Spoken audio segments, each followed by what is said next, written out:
The message came at 3 in the morning. Earth time. It cut through every channel, every frequency, every communication system in the United Earth Space Command headquarters. Admiral Kang Tae-ho was reviewing patrol reports in his office when the screens around him flickered and died. Then came the voice. It was weak. It was afraid. It was begging. Please. If anyone can hear this, the Vorak have come. Our fleet is gone. Our stations are burning.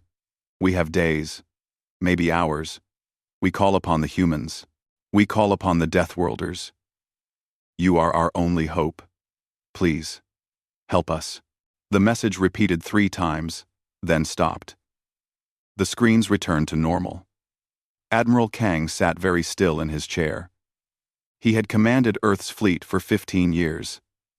He had seen many things, but he had never heard a voice so full of fear. He pressed a button on his desk. Get me Dr. Bake. Sua. Now. 20 minutes later, Dr. Bake stood in his office. She was Earth's leading expert on alien cultures and languages. She had spent her life learning how other species thought, how they communicated, how they felt. She listened to the message 5 times without speaking. It is from the Korani, she said finally. Ambassador Velith, I believe. The signal is old. It has been traveling through space for almost 3 weeks. 3 weeks, Admiral Kang repeated. Are they still alive? I do not know, but the message tells us something important.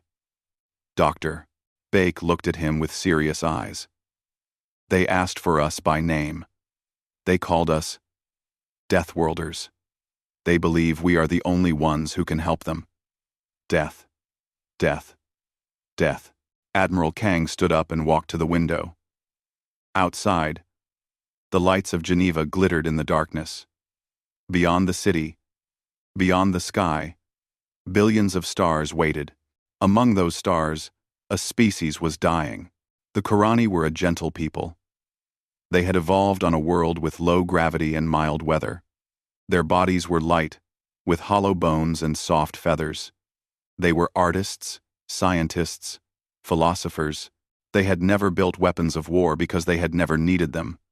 The galaxy was supposed to be peaceful. But the galaxy was not peaceful. The Vorak Dominion had proven that many times. Admiral Kang had read the reports about the Vorak. They were a reptilian species, cold-blooded in every sense of the word. They believed in strength above all things. They had conquered 40 star systems in the last century. They took what they wanted and destroyed what they did not need. No one had ever stopped them. What does the Galactic Council say? Admiral Kang asked. Nothing, Dr. Bake replied. They have called an emergency meeting, but I already know what they will decide. They will express concern. They will offer condolences. They will do nothing. Why? Because they are afraid. The Vorak are powerful. The other species do not want to become the next target. Admiral Kang turned from the window. And what about us? Are we afraid? Dr. Bake smiled, but there was no humor in it. Admiral, the galaxy calls us Deathworlders.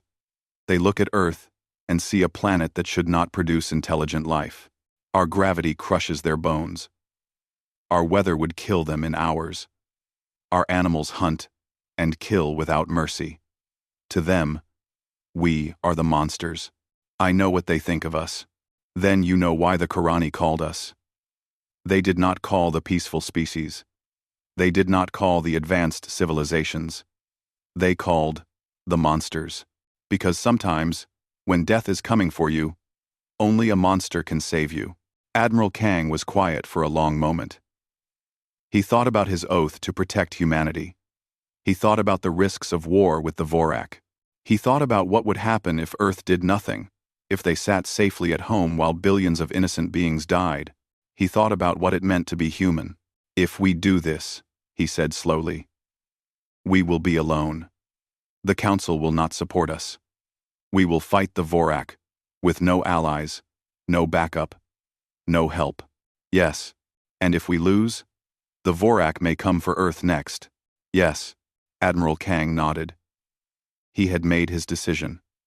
Perhaps he had made it the moment he heard the fear in Ambassador Velith's voice.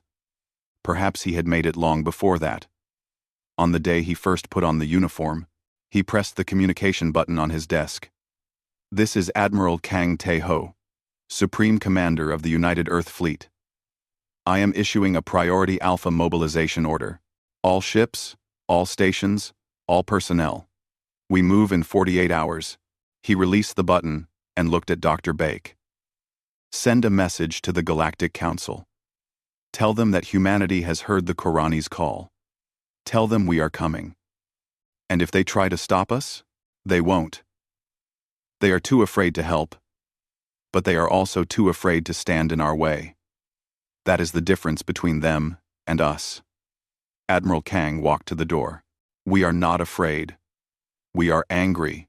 He left the office and walked to the command center. On the main screen, a holographic map of the galaxy glowed with soft light. Somewhere in that vast darkness, the Korani were waiting. They were hoping. They were praying that the Deathworlders would come. Admiral Kang looked at the map and spoke 2 words that would change the history of the galaxy. "Wake the fleet." Across the solar system, lights began to turn on. Ships that had been sleeping came to life. Soldiers who had been resting received their orders. The greatest military force humanity had ever built began to move. The monsters were coming.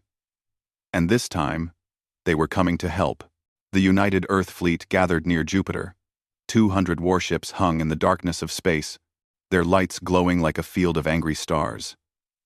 They were the largest military force humanity had ever assembled, and they were ready for war.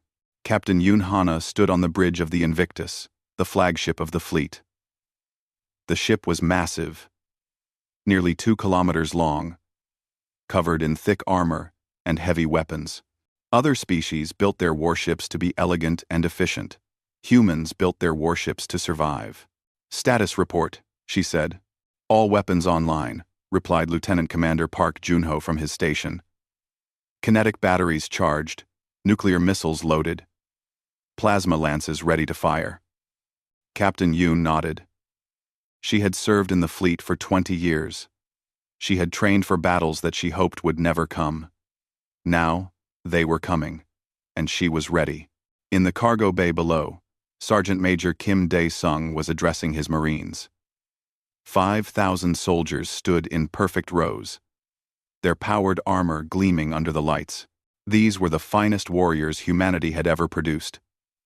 They trained in 3 times normal gravity. They practiced combat in burning heat and freezing cold. They learned to fight without light, without air, without hope.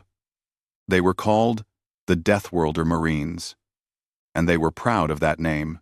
"Listen to me," Kim Dae-sung said. His voice was calm but firm. "The aliens out there think they know what we are.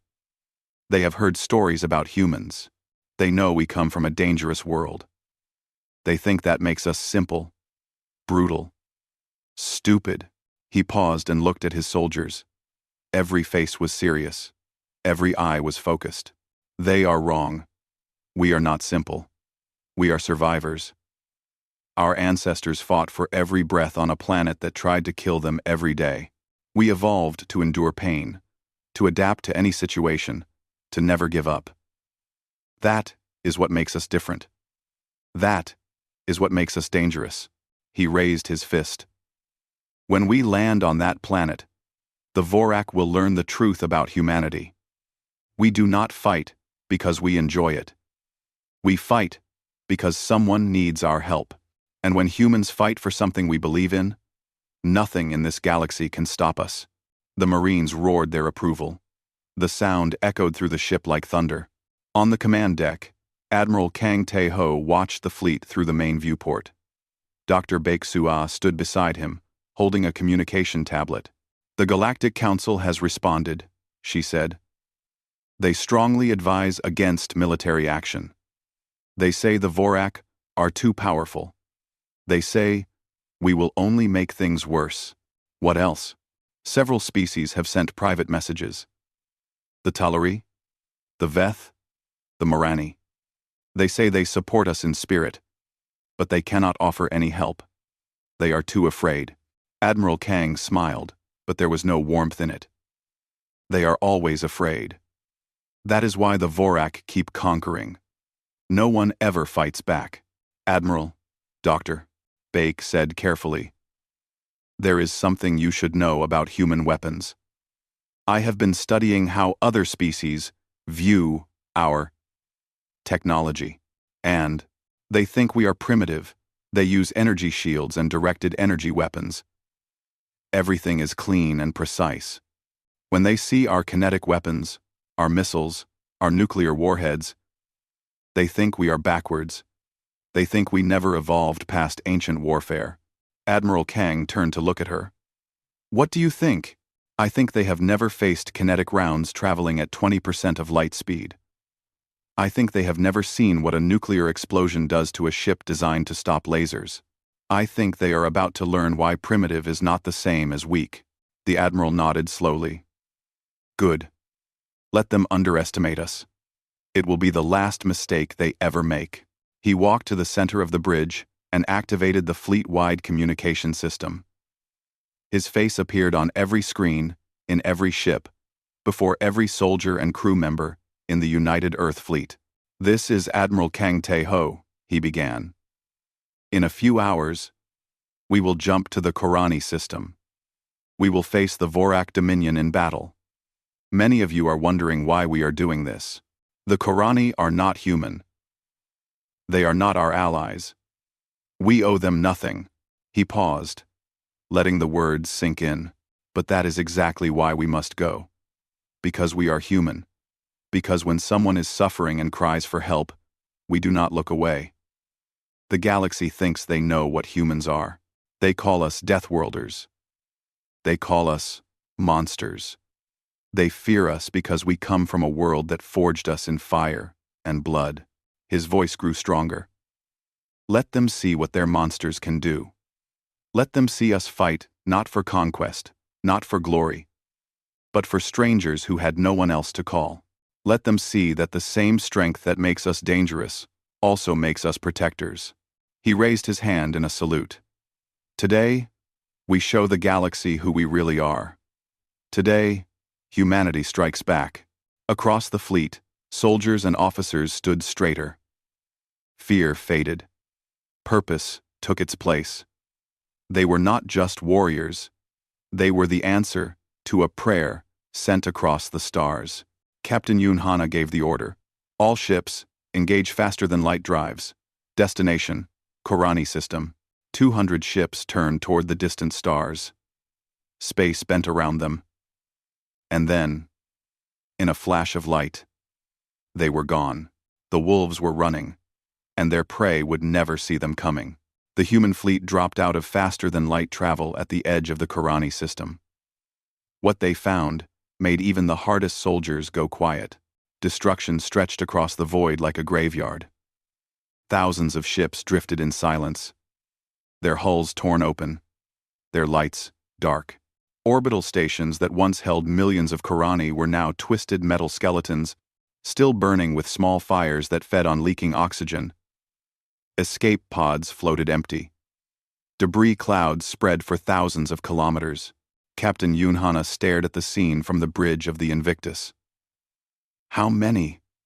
She asked softly. Lieutenant Commander Park Junho checked his sensors. His face was pale. The debris suggests at least 3,000 ships, mostly civilian. Transports, medical vessels, family ships trying to escape. The Vorak destroyed them all? Yes, Captain. They did not even try to capture them. They just killed everyone. Captain Yoon's hands tightened into fists. She had trained for war her entire adult life. She understood that battles had costs. But this was not battle. This was murder. This was cruelty for its own sake. Where is the Vorak fleet now? She asked. Deeper in the system, near the planet. Our sensors count approximately 300 warships. 300 against our 200, Admiral Kang said, stepping onto the bridge. He had been reviewing tactical data in the command center. They outnumber us. Yes, Admiral. Good. Admiral Kang's voice was cold. I want them to feel confident. Confident enemies make mistakes. On the Vorak flagship Eternal Dominion, Warlord Draketh received the report of the human arrival. He was a massive creature, nearly 3 meters tall, covered in thick scales, the color of dried blood. His eyes were yellow and without warmth. He had conquered 12 systems personally. He had killed thousands with his own claws. Humans? He made a sound that might have been laughter. The Deathworlders come to save their little bird friends? Yes, Warlord. 200 ships, primitive creatures. I have seen their weapons. Metal projectiles. Chemical explosives. They fight like animals from ancient times. He waved a clawed hand. Send the vanguard. 80 ships should be enough to teach them their place. The Vorak vanguard moved to intercept the human fleet. 80 warships, each one sleek and powerful, armed with energy weapons that could cut through metal like paper. They had destroyed the entire Korani defense force in less than a day. Or so they thought. Captain Yunhana watched the approaching enemy on her tactical display. They are underestimating us, she said. Let them. Admiral Kang replied. All ships, hold formation. Do not fire until they are within optimal range.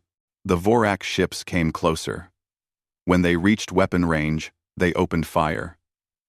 Beams of concentrated energy lanced across space, striking the human ships. Shields flickered and failed. Armor glowed red from the heat, but the human ships did not break. They did not run. They kept coming. Report, Captain Yoon demanded. Shields down on multiple ships. Hull damage on the outer vessels, but armor is holding. They cannot pierce our main structure. This was the secret the Vorak did not understand. Human ships were not built like other ships.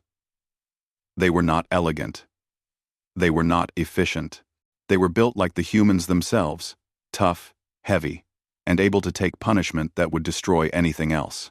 All ships, Admiral Kang commanded. Return fire. The human fleet answered. Kinetic cannons fired. Each round was a tungsten rod, 2 meters long, accelerated to incredible speed. They crossed the distance between the fleets in seconds. They hit the Vorak shields and passed through them like they were not there. Energy shields were designed to stop energy weapons. They could not stop solid metal moving faster than anything they had ever faced. The first Vorak ship exploded, then the second. Nuclear missiles followed. They slipped through the chaos and detonated against Vorak hulls. Ships that had never been damaged in 100 battles suddenly found themselves torn apart by forces they could not stop. Plasma lances fired last, cutting through already damaged ships, finishing what the kinetics had started. In 30 minutes, the Vorak vanguard lost half its ships. The rest turned and ran, fleeing back toward the main fleet. On the Eternal Dominion, Warlord Draketh watched the battle reports in disbelief. 40 ships? They destroyed 40 ships? Yes, Warlord. Their weapons. They are not what we expected. Our shields cannot stop them. For the first time in his long career of conquest, Draketh felt something he had not felt in years. Uncertainty. Doubt.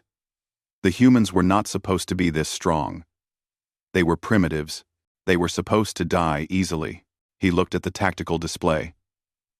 The human fleet was advancing, pushing deeper into the system. Coming for the planet. Coming for him. All ships, he growled. Prepare for full engagement. We will crush these animals with our full strength. But even as he gave the order, a small voice in his mind whispered something he did not want to hear. What if they cannot be crushed? What if the stories about Deathworlders are true? He pushed the thought away. He was Warlord Draketh. He had never lost. But the humans kept coming. And they were not afraid. Korath Prime was a beautiful world. It had gentle hills covered in silver grass, forests of trees with leaves like colored glass, and cities built from white stone that seemed to glow in the light of their sun. The Korani had spent 10,000 years making their home a paradise. Now it was burning. Vorak troops moved through the streets, dragging Korani from their homes. The gentle bird-like beings could not fight back. Their hollow bones broke too easily. Their bodies could not handle violence. They screamed and begged and died, and the Vorak did not care. In a hidden shelter beneath the capital city, Elder Morith huddled with the last survivors of his government. He was old, his feathers gray and thin, but his eyes still held wisdom. He had sent the message to the humans 3 weeks ago. He had heard nothing since. Perhaps they did not receive it, one of his advisors said. Perhaps they chose not to come. Or perhaps they are already dead, another added. The Vorak destroy everything. Elder Morith closed his eyes. He thought about his people, about the millions who had already died, about the children who would never grow up. He had called upon monsters to save them. It had been an act of desperation. Now he wondered if it had been foolish. Then the ground shook. Above the planet, the human fleet engaged the full Vorak armada. Space became chaos. Energy beams and kinetic rounds crossed in every direction. Ships exploded in flowers of fire. The darkness filled with light and death. Admiral Kang directed the battle from the Invictus. Carrier Group, flank left. Destroyer Squadron, protect the transports. All dreadnoughts, focus fire. On their command ships, Captain Yoon Hana fought her ship with cold precision. The Invictus took hit after hit, but she kept it fighting. Damage report. Hull breaches on decks 7 through 12. Casualties at 15%. But weapons are still operational. Then keep firing. Lieutenant Commander Park Junho targeted the largest Vorak ships.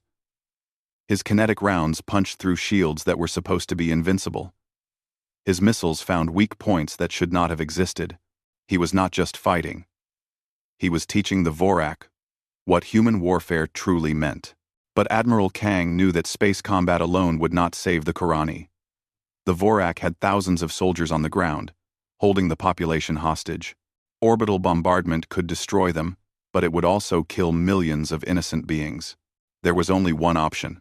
Sergeant Major Kim, Admiral Kang said, into the communication system.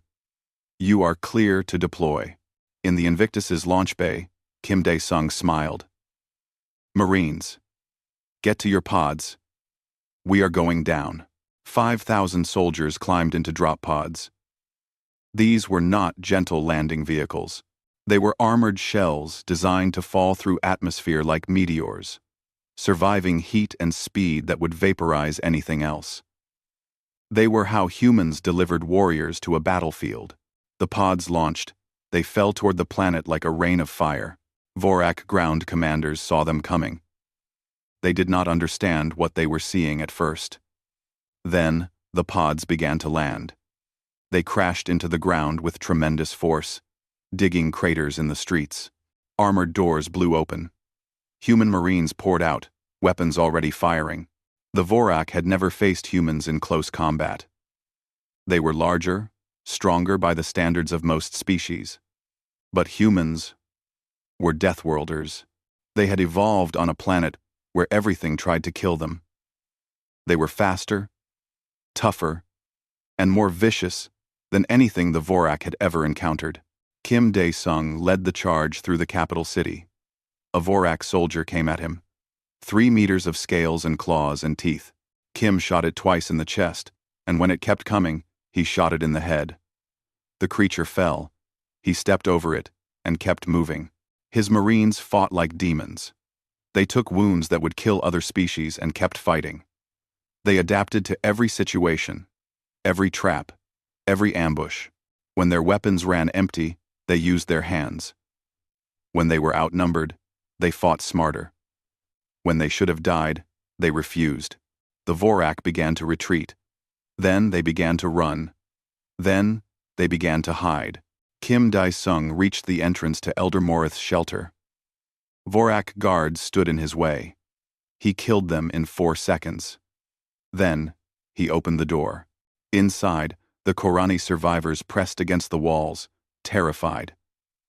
They saw a human for the first time, tall and strange, covered in blood and dirt and armor. They had called for monsters. Now the monsters were here. Kim Dae-sung removed his helmet. His face was tired but kind. Elder Morith, I am Sergeant Major Kim Dae-sung of the United Earth Marines. We received your message. We came as fast as we could. Elder Morith stared at him. This creature had just fought through an army to reach them. He was wounded in several places, but he stood as if he felt nothing. His eyes were not the eyes of a monster. They were the eyes of someone who had come to help. You came, Elder Morith whispered. The Deathworlders came. Kim Dae-sung nodded. We came. Above them, the space battle raged on. But in that small shelter, hope was born again. The Vorak fleet was breaking. Ship after ship fell to human weapons. The survivors tried to retreat, but Captain Yoon Hana had positioned the fleet to cut off their escape. There was nowhere to run. Warlord Draketh stood on the bridge of the Eternal Dominion, watching his empire's greatest armada crumble. He had conquered 40 star systems. He had never known defeat. Now defeat was all around him. Warlord, his second-in-command, said, No. Draketh's voice was quiet, but filled with rage. We do not retreat. We are Vorak. We are conquerors. The humans are too strong. Their weapons, their soldiers, their ships, they fight like nothing we have ever faced. Draketh turned and looked at the tactical display. The human flagship, the Invictus, was cutting through his fleet like a blade through flesh. Its armor was scarred and burned. But it kept fighting. It would not stop. It would never stop. He understood now. The stories about Deathworlders were not exaggerations. They were warnings that no one had listened to. Humans were not civilized beings who had learned to fight.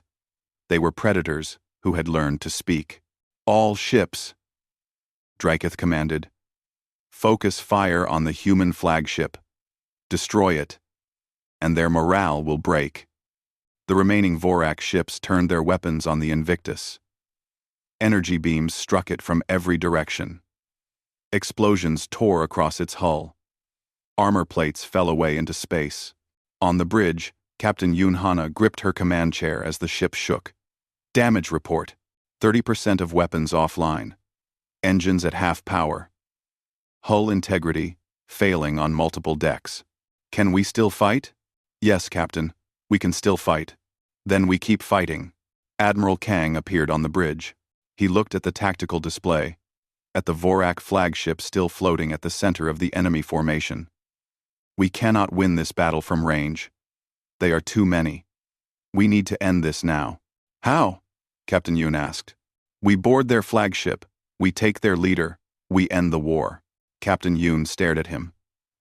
Boarding actions were the most dangerous operations in space warfare. They required flying directly into enemy fire, breaching a hostile ship, and fighting room by room against defenders who knew every corridor. It was almost suicidal. It was also perfectly human. I will lead the Marines myself, Admiral Kang said. Captain, you have command of the fleet. He did not wait for her response. He was already moving toward the launch bay. Sergeant Major Kim Dae-sung met him there. He had returned from the planet's surface, his armor covered in marks from the battle below. He smiled when he saw the Admiral. Going somewhere, sir? The Eternal Dominion. I need your Marines. Then you have them.